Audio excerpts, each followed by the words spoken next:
Bueno, queridos estudiantes, muy buenos días. En esta vez vamos a aprender sobre una destreza que hay que distinguir la intención comunicativa, persuadir, expresar emociones, informar, requerir, etc. Lo cual vamos a ver en este tema sobre un cuento. El cuento tiene los tres partes. Ejemplo, introducción. Vamos a poner en el pizarrón introducción. Introducción. El otro es el nudo. Estudiante, atenderá de acá. Nudo. Nudo y desenlace. Desenlace.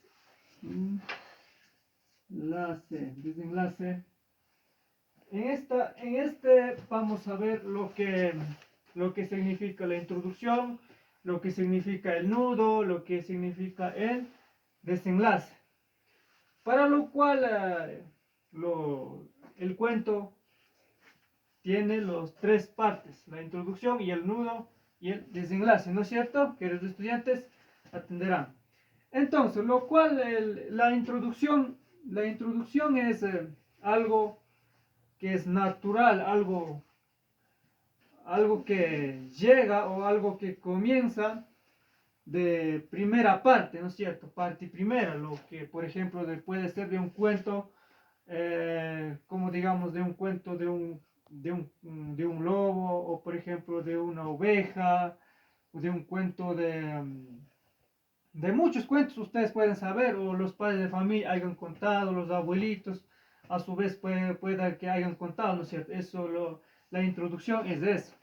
Entonces el nudo es donde que compara, o no sé, o como digamos, donde que centra, por ejemplo, en mí, por ejemplo, el cuento que ya vamos a ver, por ejemplo, por el honor de tiempo no podemos ver el cuento leyendo, ¿no es cierto? Entonces, por tal motivo, el cuento, el nudo podría ser, por ejemplo, el centro, ¿cómo se llama? Donde enlaza con el lobo, o con un personaje, o con un animal, ya que muchos cuentos existen de un animal, o de un objeto, o de un personaje, ¿no es cierto? Entonces, lo cual es el nudo, ¿no es cierto? Entonces, esto es la primera parte. Esta es la primera parte del cuento, la introducción. La segunda parte es el nudo. Es el nudo donde se da o sea, se une, une con otro personaje. Se une con otro personaje.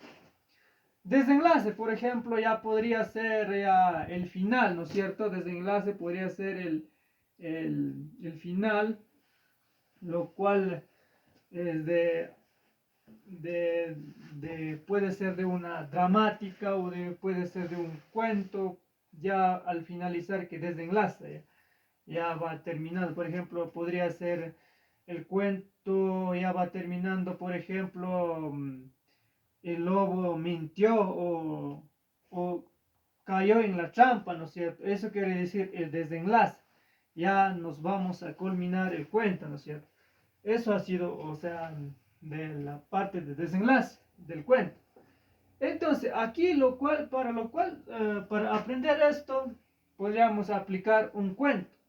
Podría ser de un lobo y de una oveja. O si no, hay un cuento que es el lobo y ¿cómo se llama? Y los habitantes de la zona, ¿no es cierto? Por ejemplo, en mi caso. Por ejemplo, en ese cuento donde narra es el lobo, o sea, había un pastor que pastaba siempre los borreguitos. Entonces, por lo cual el lobo existía en ese bosque. Entonces, el pastorcito una vez piensa de que estar ahí en pastar en borregos no había su distracción, no había su ánimo, y por tal motivo pensó hacer una broma a los aldeanos del sector. Entonces el lobo, no, pues el pastorcito dijo a los aldeanos, el lobo está comiendo mis borregos, algo por ahí, ¿no es cierto? Entonces los aldeanos para salvar o para auxiliar fueron a ayudar al pastorcito. Entonces el pastor como mintió, entonces cuando llegó a ellos se moría de risas, entonces ahí es lo que los aldeanos enojaron. Entonces nuevamente al pasar otro día lo mismo hace. Entonces a continuación al siguiente día el pastorcito en la misma situación y al pedir el auxilio lo hace lo mismo. Entonces, en ese momento era verdadero el lobo que estaba comiendo a la oveja del pastorcito. Pero como ya mintió, como 2 veces ya mintió el pastorcito, entonces los aldeanos, en la sociedad que había en ese ámbito, entonces ya no quisieron ayudar porque ya mintió diciendo, ya no confiaron en el pastorcito. Entonces, eso es un cuento. Por ejemplo, ahí para explicar, por ejemplo, un poquito más detallado sería, ahí podemos ver sobre qué trataba el cuento, sobre cuántos personajes había en el cuento, ahí cómo desenlazaba, cómo era la introducción, cómo era el nudo, el desenlace. Entonces ahí nos podemos ver de un cuento que cuenta con introducción y el nudo desenlace. Entonces eso ha sido por hoy, estudiantes, para lo cual la tarea deben elaborar ustedes creando un cuento de qué cuento pues, pueden hacer de cualquier cuento del ámbito social, de su ámbito vivencial, ¿no es cierto? Entonces, eso ha sido por hoy. Queridos estudiantes, que tengan un bonito día, que Dios los bendiga. Hasta la próxima clase, queridos estudiantes.